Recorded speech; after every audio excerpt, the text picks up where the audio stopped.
आज हम बनाने जा रहे पियर लस्सी। इसके लिए हमने 2 पियर लिए हैं। ये जो पियर है इसमें पोटाशियम भरपूर मात्रा में होता है, इससे बीपी कंट्रोल रहता है। और शहद लिया थोड़ा सा, आप शहद की जगह चीनी ले सकते हो। पुदीने की फ्रेश पत्तियां, इसको अच्छी तरह धो लें। दही है, आइस क्यूब, काला नमक थोड़ा सा, काली मिर्च थोड़ी सी। अब पियर को हम काट लेंगे। इसका ऊपर वाला और नीचे वाला हिस्सा दोनों काटेंगे अच्छी तरह से। इस तरह से ये ऊपर का भी निकाल दें।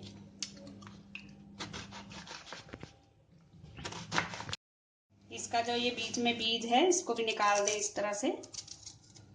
अब इसके छोटे छोटे टुकड़े काट लें। ये पियर को हमने काट लिया है। अब इसको हम मिक्सी के जार में डाल देंगे और इसमें डाल देंगे फ्रेश पुदीने की पत्तियां, शहद, काली मिर्च पाउडर, काला नमक और थोड़े से आइस क्यूब डाल देंगे।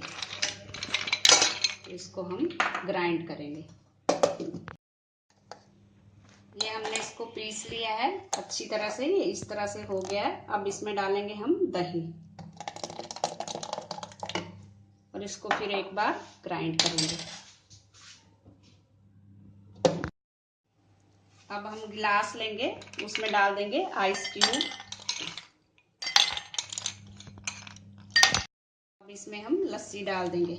आपको अगर लस्सी पतली करनी हो तो आप इसमें और पानी डाल सकते हो।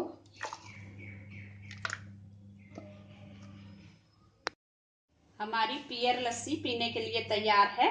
Thanks for watching. अगर आपने मेरे चैनल को सब्सक्राइब ना किया हो तो प्लीज कर दीजिए। Thank you.